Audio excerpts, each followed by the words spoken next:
So, how much do you think that you actually need to live comfortably in Phoenix, Arizona in 2026? Not the number some national website spits out, the real number from someone who lives here and sells homes here. Because the honest answer is that Phoenix went from being one of the cheapest big cities in America to something in the middle. And if you move here expecting 2015 prices, you're going to get a rude surprise on day one. In the next few minutes, I'm going to break down exactly what it costs to live here now: housing, utilities, that summer power bill that everybody warned you about, groceries, all of it, and the income that you actually need to buy a home in the Phoenix West Valley without stretching yourself thin. What is going on, everybody? SHANDELIN, your neighborhood realtor here, and I'm a realtor in the West Valley of Phoenix, and I help people relocate to cities like Goodyear and Buckeye, Surprise, Litchfield Park, and Peoria. I talk about money with real buyers every single week.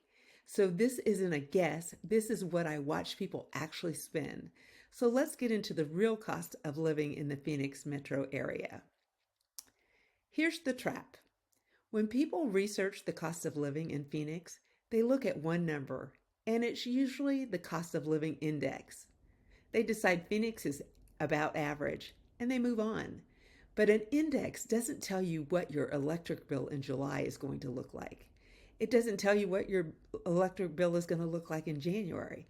It doesn't tell you that your housing cost swings by $100,000+ depending on which suburb you pick. And it definitely doesn't tell you what income you need to actually qualify to buy. So instead of one fake number, I'm going to walk you through this the way I walk real clients through it, category by category. Housing is the category that decides everything else. So let's start here.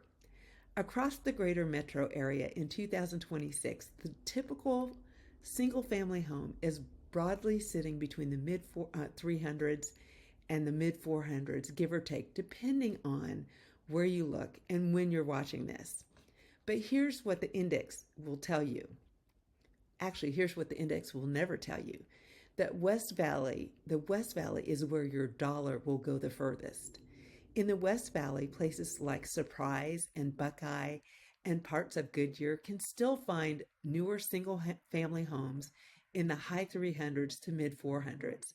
Move over to the East Valley or Scottsdale, and that same house, that same square footage can cost you $100,000 to $200,000 more. Same metro, wildly different prices.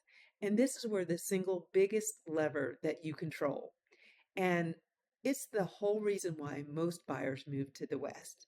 Can you hear the airplanes? I have the opportunity to view great air shows, but sometimes I have the airplane noise that cuts in on my videos. So just ignore it. So if you're renting first, plan on roughly the mid thousands to low 2000s a month for a typical single family rental or a nicer apartment in the West Valley. Again, depending on size and the community. Renting to try before you buy is totally a legitimate thing. And if you want to go that way, I'm not going to dissuade you. But watch my Goodyear versus Buckeye versus Surprise comparison before, and you'll save from renting in the wrong spot. So the next thing I want to talk about is utilities and that summer power bill. Wow, that summer power electric bill. There is not one every single person. This is the one that every single person warned you about. I need to get my brain and my mouth together here. And I want to give you it straight instead of scaring you. Yes, cooling a home in Arizona in the summer is real money. And in the peak months, roughly June through September, it's very normal for a family in a typical West Valley home to see a meaningfully higher power bill than they would pay in a mild climate. And some months it can run a few $100s more. But here's the honest flip side that nobody mentions. Your winter is almost free. From late fall through early spring, you're barely running heat or air, so those utility bills drop way down. So don't budget for just a July bill 12 times a month. Budget for a few expensive summer months and a lot of cheap ones. The smart move is budget billing or average plan from the utility company so your payment is level all year and that July doesn't come and punch you in the face. Water, trash, and internet, those are pretty ordinary and they're in line with the rest of the country. Now, if you're trying to figure out what monthly payment you can actually handle out here, that's exactly the conversation I have with buyers before we ever even look at a house. So if you're thinking about buying, call or text me at 540-623-4143 and I'll connect you with a straight shooting local lender and we'll build a real budget and grab your free buyer guide in the description. It lays out the full cost picture. So back to it. Let's talk about everyday costs like groceries and gas and just how you get around. Everyday living. Groceries in Phoenix are pretty close to the national average. You've got everything from your budget chains to the higher end stores. So your grocery bill is really about your habits and not the city that you're in. Gas prices in Arizona tend to run a little more friendlier than those on the coast. And so you don't need to worry as much about them. They're pretty much the same, depending on, sometimes they run a little different. But the Phoenix metro area is a driving city. So there's not getting around that. You will drive and distances are real. And the West Valley especially is spread out. So factor in a reliable vehicle, insurance, and gas because a car isn't optional here.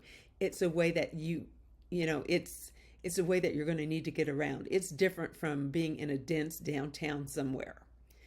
Once cost, one cost that you get a break on though is no state level surprises that wreck you.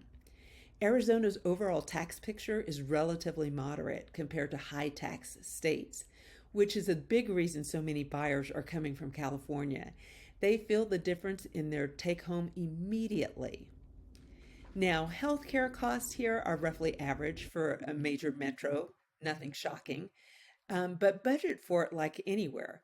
Where Phoenix genuinely wins um, in lifestyle value, your entertainment dollar does go a longer way here. You've got hiking and hiking is free and world class ball is free. The spring training baseball is right here in the West Valley.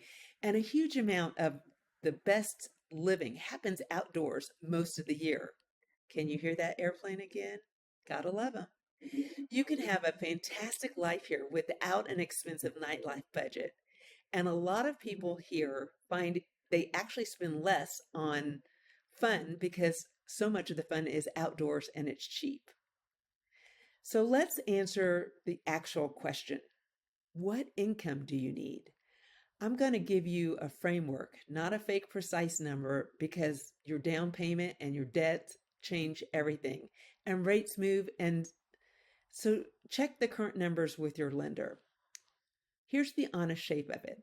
To comfortably buy a traditional West Valley home in the low to mid 400s in 2026, most of my buyers are in a household income range that starts somewhere between five figures well into the professional range. And the two things that move that number the most are your down payment and your existing debt, not the sticker price of the house. A bigger down payment and no car loans can put your home in reach on a surprisingly modest income.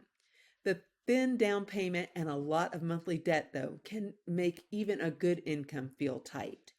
If you're renting first, you need meaningfully less to get started, which is exactly why renting for a year while you learn the valley is such a common and smart play. The reason I won't just shout one salary number at you is that I've watched two families with the same income get completely different results because one bought in surprise and had money, um, no down payment, no debt, and the other tried to buy in a pricier zip code with a car payment and a boat. Same paycheck, totally different outcome. The city and the structure of your finances matters more than your raw income. This is the exact math I run with real estate West Valley buyers before we tour a home, so nobody falls in love with a payment they'll resent. And here's the encouraging part. For a lot of people relocating from more expensive states, Phoenix, and especially the West Valley, still pencils out to be a better life for the money. You get newer construction, more square footage, more sunshine, and a lot of tax and a lower tax bite. Sorry, I'm going to pause here for a second.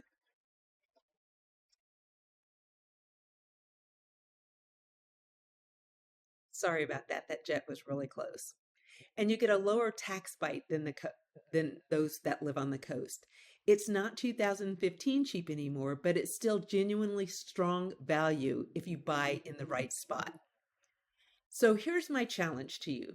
Drop your target monthly budget in the comments, what you want your total housing payment to be. And I'll tell you honestly what that gets you in the West Valley right now. And when you're ready to turn this from research into a real plan, here's your next step. If you're buying, grab my free West Valley buyer guide in the description, or you can call or text me at 540-623-4143, and we'll build a real budget with a local lender before you shop. If you're selling, go fund more. If you're selling to fund your move, let me try this again. If you're selling to fund your move here, use the free home value tool in the description to see what your current home is actually worth. It takes about 1 minute and there's no cost. I'm SHANDELIN Anderson, and this is Living in the West Valley of Phoenix. And I hope that people move here with their eyes open and that this saved you a headache and heartache later down the road. Subscribe to the next video and we'll make your move smarter too. SHANDELIN, your neighborhood realtor. Talk to you later.